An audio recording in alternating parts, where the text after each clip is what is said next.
I didn't know if it had been rigged a bit. No. I didn't know if like genuinely the Parrot got 7 in a row off the bat. Like, and the first 3, you're like, no, then we'll have like, and he's like, kept going, another 3, another one.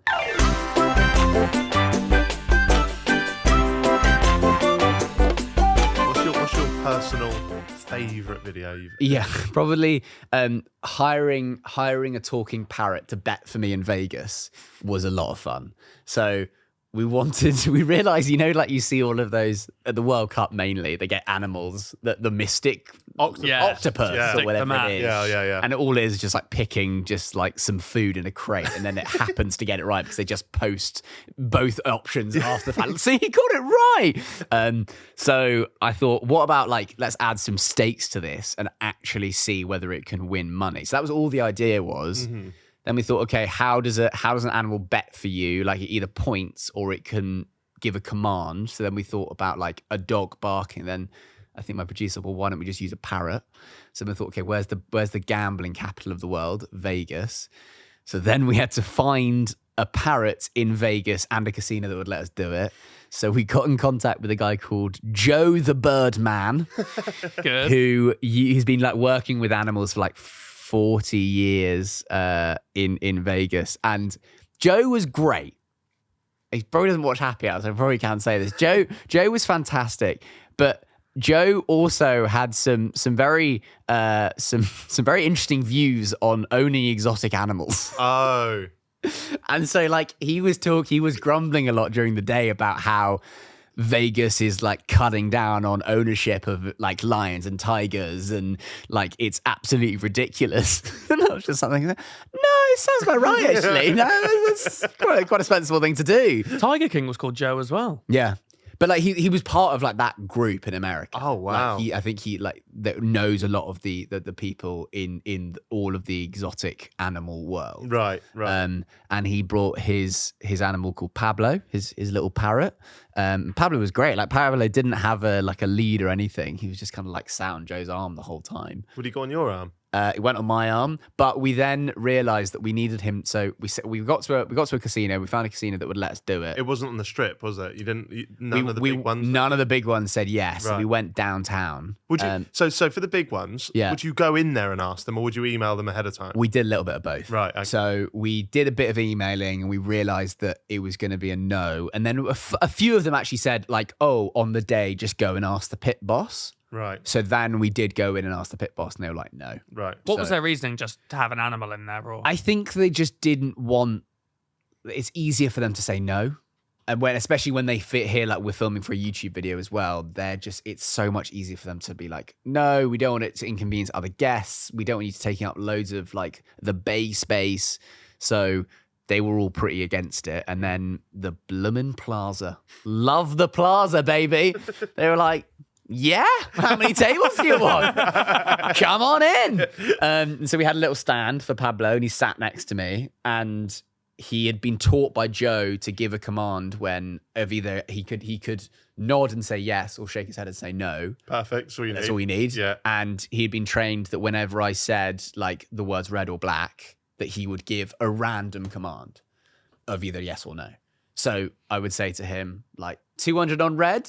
And he'd go no, so I put 200 on black. Right. And we started betting, and we got out like $3,000 or $4,000 worth in chips, and the table maximum was $2,500.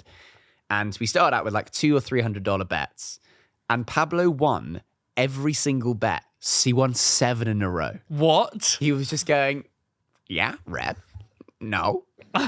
Yeah, and like just these chips were just getting bigger and bigger and bigger and bigger, and we'd written in like the story structure beforehand, like we need to have like the high moment, but we also need to have the low moment. Yeah. And I was like, we're not gonna have a low moment. Yeah. This is amazing.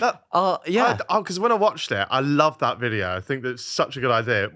I didn't know if it had been rigged a bit. No, I didn't know if like genuinely the Parrot got 7 in a row off the bat, like and the first 3, you're like, no, then we'll have like, and he's like, kept going, another 3, another one. And these are the 50-50 split colours. It was a 0-0. So there was red, black, and then like green, but there are so it's about like 48%. Yeah. 48% chance. And so Because I watched a video last night on roulette odds, and I think to get 6 or 8 colours in a row, let's say 6, to get 6 in a row, I think it's 1 in 265. Roughly, give or take. So 7's going to be way more than Yeah. Like it's because it's like not like half times a half times a half times a half times a half. Yeah. Yeah. And Pablo was absolutely smashing it. He also shot the floor, and he also would he often does, like with Joe, he would do this thing where he'd take off, fly around the entire casino floor, and then land back on the little plinth. So it was like the most bad. He would win. He would like take off. You'd see him fly around the entire casino, and then he'd just land straight back again. Imagine being in that casino as just someone else. It was the owner was there as well. The owner came down after a while, and he was like, "Oh yeah, let me check this out." It's a great guy called Jonathan, and he just like was just flying around. And then would sit back, and Jonathan looks at like Joe's like he's not gonna fly away, is he? And Joe's like, no, he'll be fine. And then also this guy had let me into the casino with a parrot, and I was winning loads of cash. Did he think that something was up at that point? Well, no, because croupier was doing the dealing, so all I was doing was just like, getting the answers from a parrot. Yeah, it's not exactly a game you can cheat on, is it? No. No. And then did you eventually lose? So then we won 7 in a row, and then he started to lose a bit, and I put on the like higher amounts. I mean, classic gambling. Then I started losing. Right. And then we had enough for the table maximum, which was $2,500, and I thought, okay, this is the big finale. I've got to put all of it on one color. So I put it on. I can't remember which color I put it on. And Pablo took ages to decide. It's a big decision. He took like I had to ask him like 4 times. The wheel was spinning round. I was like, red, which is nothing.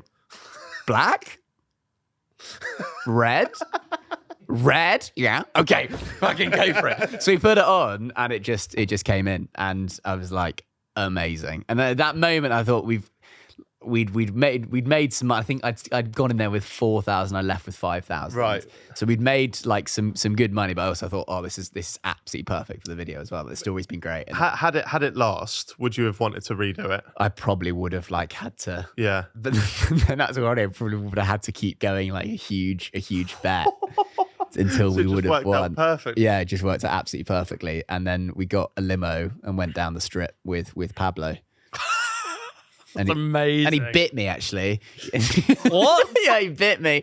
We were going down the strip, and like I was sat on the seat, and he was kind of sat on the shoulder rest of the seat next to me, and I tried to get him to get on my arm, and he just like Had enough. had a chunk of my hand. I love it. Max, it's so good to see you doing so well. Oh, thanks, mate. Bit up. Yeah, and you guys, look at this. This is You're at the Virgin table. the Virgin Stop table. telling people that. It's a big yellow V. It's a big yellow V. What else could it stand for? You know words.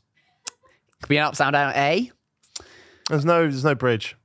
What? Oh, there's no bridge. Oh, Yeah. V or a U or an N for the viewers because they see it the other way around. The big table. Great.